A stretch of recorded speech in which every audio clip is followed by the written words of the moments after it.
I'm gamertag Burt Reynolds. This is the wonderful golden voice gaming Negan Killjoy. Sapper. We are the How you doing, man? guys. I'm doing good. It's Friday now. It Friday. is Friday. Yes, special edition. Special edition. Special edition short. We're just going to do a quick build video. We do these every once in a while. We are the guys from Loot Shooter Weekly. Tonight we're going to feature a build.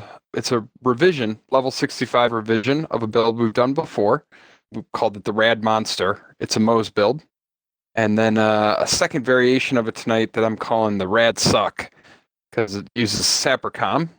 So level cap increase. At least you're not calling it Rad Sucks. That would be a totally different one. No, the Rad Suc, like the big suck, but the Rad Suc. Big Suck. Rad Suck. Gotcha. All right. Yeah. Yeah, we got more skill points, level 65, so, time to revise it. And we got some new gear that came out with the new patch, and one of those pieces of gear makes a big difference for this build. You may remember with the Rad Monster, our goal was to maximize the amount of damage types going out with Moze. So wanted to get 5150 in there, and the green Monster Com, which gives you bonus corrosive damage and splash damage the longer you hold down the trigger. You may remember from last time, it was a little bit of a glass cannon. A lot of damage. I call it a fight for your life build. I think Negan would agree. He was picking me up quite frequently. It was fun. It was fun. Picking up occasionally. Yep, definitely.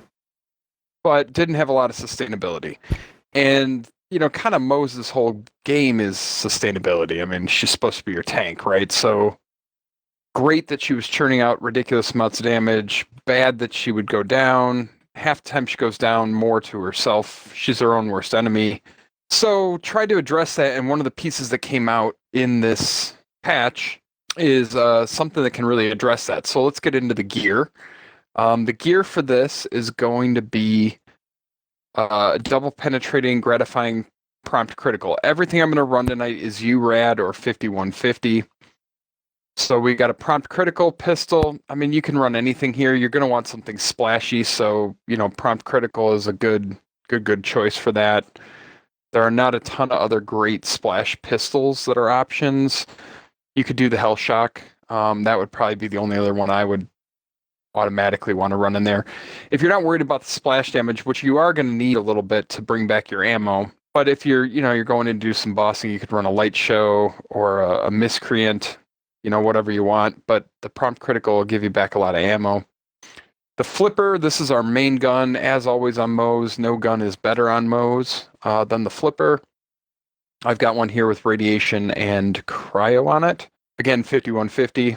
I've got an engulfing ferocious ogre ×2, 5150. This thing churns a ton of splash damage. It's a great assault rifle, probably my favorite assault rifle on Moze right now. The only thing that even comes remotely close to it is the rebound. And the rebound, I do not have a 5150 of, so I could not run it here. And finally, we're going to run the Major Kong, which is new rocket launcher.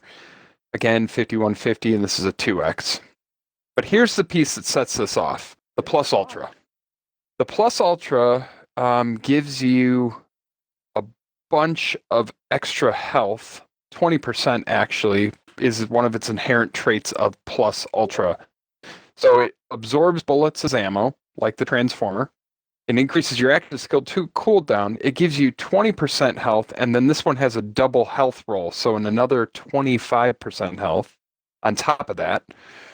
And after Xing Iron Bear, I'm going to get 75% shields and health for 25 seconds. So, tons of survivability just all wrapped up in the shield.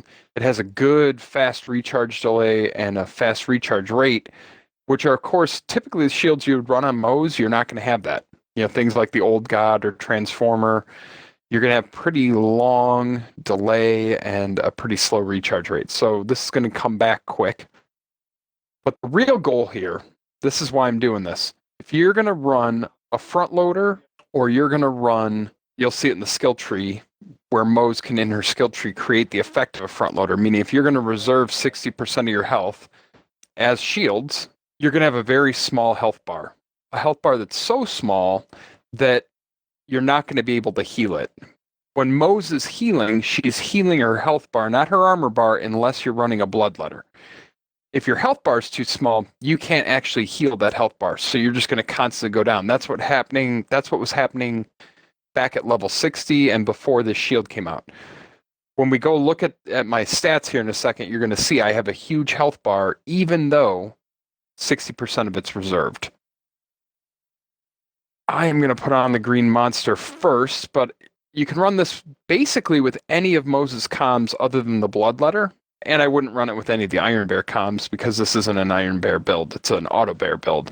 But Green Monster, Blastmaster, Minesweeper, but the Green Monster and the Sapper are what we're going to talk about tonight. I've got a shock damage cloning maddening tracker because I'm, again, trying to get extra elements going with this. And finally, a Pearl with max health and mag size. So that's the gear for the build. Pretty simple. Skill tree. Yeah. All farmable gear, all gear that's out there you can grab wherever you need to. All gear that you can grab that's out there. A lot of this stuff I actually did farm for this build, specifically not the shield though, or the comms. I had those created. Those are hard rolls. That said, I ran this before I had any of that done, and was running it with just a regular plus ultra shield with after exiting Iron Bear. The build's totally awesome still. So it's not like you need God rolled gear. You can run this. The gear requirements are actually, I would say, pretty medium to low. And the plus ultra shield drops a lot in the new DLC. Everything else in the new DLC never drops. Yeah. The drop rates are terrible. Ultra shield. There we go. But the faulty star and the plus ultra drop a lot. So you have a good shot at getting good rolls on it. Skill tree, we're going to start in the blue. It's going to be the standard skill tree I run on every Moze build, no matter what. And that's going to be 5 into fire in the Skag Den, because that's such a great skill. 3 into means of destruction. That's going to help us keep our ammo and grenades sustained. 5 into torque cross promotion. 3 into pull the holy pin, so that my grenades crit. Auto bear, that auto bear is valuable to us just as a distraction. Kind of going to use this like a pet build. Vampire, this is where our healing comes from. And finally, we're going to go down to short fuse, cap it off with short fuse. The way we get down there is we put 3 points into Grizzled. Of all the skills I could put points into to get the rest of the way down the skill tree, Grizzled is the most valuable because it's going to help with the Iron Bear cooldown. And that is, obviously we want that Iron Bear back quickly so we can get that 75% shield anointment. And quite honestly, our Iron Bear is going to do a lot of killing for us as an auto bear. In the green tree, I'm going to go 5 into Cloud of Lead, 3 into Stoke the Embers, 1 into Redistribution, 1 into Scrappy. I've got 1 into Russian Offensive, a little extra healing there. My comm has, I think it's 2 into Scorching RPM, so I have a grand total of 7 into Scorching RPMs, which is going to give me extra critical hit damage, fire rate, and some Iron Bear damage. I land with 8 into the Iron Bank, 3 from the comm. Now, last time I ran this, I ran it with a 5 into the Iron Bank. 5 into the Iron Bank, if you're going to use splash weapons, is overkill. It's super overkill. So I'd rather get some more Scorching RPMs out of it. You do not need 5 into the Iron Bank if you're running splash weapons, because means of destruction is basically going to keep you topped off all the time. And then finally, I have 2 into Click Click. If you are going to run launchers more, like if you're more interested in launchers, you got a sweet Plague Bearer that you just love using, or maybe you want to run more than one. You got a Backburner, Plague Bearer, whatever, couple launchers, then you'd be better served pulling 1 out of Scorching RPMs and putting it into some for the road. That's going to allow you to have basically never-ending rocket launcher ammo. Or Sandhawks. I mean, if you wanted to run this with Sandhawks, I would put that 1 into some for the road, and then you'll be able to jump in and out of your Iron Bear and basically have infinite ammo on things that hog a lot of ammo. And finally, in the red tree, which we're putting the least into, we're going to go into 5 into Armored Infantry for extra gun damage and damage reduction. This is where we're going to turn our plus ultra into a front loader. Basically what we're doing. We're going to put 3 into Thin Red Line, which is going to reserve 60% of her health and turn it into shields. Just like a front loader, it's just there in the skill tree. 5 into Drowning in Brass, and finally 1 into Experimental Munitions. So we're really pushing all our damage sources about as hard as we can, with a little bit of equal amount of healing, and this build's fun. So we're going to go do it with this. We'll go take a run up here with this comm, and then I'll switch comms, and I'll talk about why you would switch comms. Reminder, we're starting out first tonight. We're gonna kick off running with the Green Monster. And this would be the mobbing portion of the build, right? Since we're going through mobs first. Does it really matter whether it's mobbing or bossing? This, I don't really change it mobbing or bossing, honestly. The sapper, where the sapper really comes into play is if you run the sapper, if you run the sapper, you can switch out this pearl that has max health. You can switch that out for a pearl that has, say, fire rate on it. It's really just how comfortable you want to be and at what range do you want to fight. So you see with the Green Monster, I'm going to play back a little bit.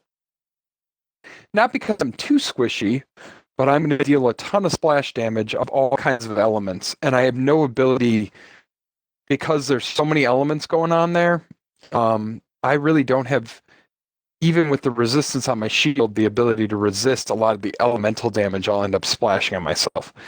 Now, I'm going to be way less blast cannon than I was before, but I'm still going to want to play back a little bit. If I put the sapper on, where I'm getting constant healing, 1, I'm basically indestructible. 2, I can play up. I can get in the face of enemies. So it's really just a difference in play style. You trade a little bit of damage with the sapper, or with the green. You're trading a little damage that you get from the Green Monster for a little extra survivability with the sapper. And honestly, like, probably most of the time, I'd run the sapper, because you can see we have so much damage, it really doesn't matter. I mean, it honestly doesn't matter. But here we go. You're still trying to use the flipper, so you can't play too far back, because the flipper won't be effective too far back. I'm gonna play about this distance back if possible. That's not bad. Okay, I see what you're doing. So I'm just trying, not to, like, the thing that's your biggest enemy right now is going to be things like elemental puddles. Like, you don't want to stand by the exploding cans. Enemies that jump in your face are kind of a problem. They can be a little problematic. That's, really that's about it. Now, I will say, much like normal with Moze, and maybe even more so with this one, you're never going to know where you're shooting. So, you're just kind of spray and pray, because your whole screen's going to just be splashies. Now I'm going to show you what it looks like with the. So I don't want you to think it's just the flipper, because we all know the flipper's pretty OP. Yes, that's with the ogre up against a flamethrower heavyweight, where I'm least effective because they're resistant to fire, and that's how that all plays out. So very, very strong. I don't know how much help you were being. Maybe you were intentionally not. We're scaled for 2. We're scaled for 2. This is always the test we do. We scale for 2. I shoot occasionally once or twice just to feel like I'm doing something, but no, any damage that's happening, all that stuff is happening because you're doing the damage. You're doing the work. Okay. So now I'm going to put on the sapper comm for the next area, and I'm just going to show you an equals. I'm going to start out with the flipper. You can also see I never ran out of ammo, not once, not ever, or came anywhere near close. Cheating. Still cheating, I say. Cheating. Well, but this is why I say, unless you're going to run non-splash weapons or launchers, any more than 3 into the Iron Bank is overkill. It's just overkill. It's more than you need. And if you're going to run splash weapons, which honestly, if you're running Moze, I feel like splash weapons are kind of a requirement. I like them on her. Like, if you were to, I know, there's some popular videos out there right now by Killer6 and Joel's Dude where they're, running a lot of Jacob's weapons on Moze, which is cool. Then you're going to need more into the Iron Bank, because Jacob's weapons don't do any splash damage. So what would be the advantage of running a Jacob's weapon versus a splash damage weapon? Is it just more damage from the weapon itself? Well, it's more sustained. Yeah. I mean, not necessarily more damage. I mean, everybody knows the best SMG in this game is the flipper. It doesn't, it's the same on Mhm. Moze as it is on Amara, as it is on Flak, as it is on Zane. Now, see there, I jumped into a puddle, and that was a bad decision. But yeah, I mean, it's the same on all of them. The flipper is just plain old, flat out the best SMG in this game right now. But those Jacob weapons, they crit. She has the ability to make a lot of use of ammo, having more ammo, and so if you can get good crit chains going, ricochet chains going, it can be pretty fun. Whereas, I mean, that's always the disadvantage of a Jacob's weapon, right? It's a lot of damage, very small magazines. Think about something Right. like the Clairvoyant Smasher. When we were running the Snow Monster, I think the same week we featured this build, the first time I ran a cryo version of this with the Clairvoyant Smasher. Remember that? I mean, Yes. small mag size on anybody else, but on Moze, no problem. No problem at all. That's right. Definitely an advantage.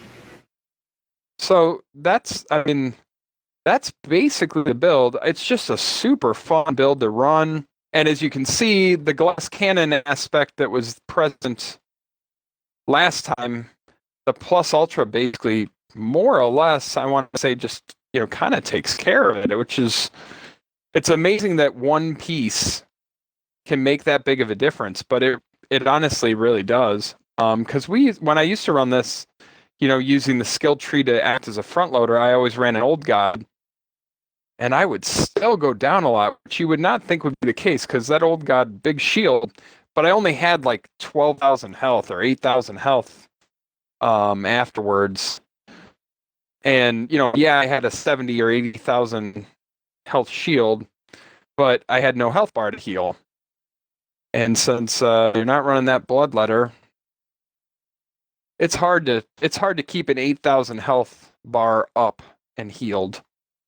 And so this definitely makes the most of that. So, And I've also noticed, although you have the auto bear and you ran some points into auto bear and stuff like that, you're not jumping into it nearly as much as other builds that you would. Is that just because you're concentrated on shooting and talking or multitasking, or is that just you don't have to jump into it as much? I mean, it's a legit question. it is a legit question. I don't have to jump into it as much. I don't even have to jump into it at all if I don't want, honestly. Okay.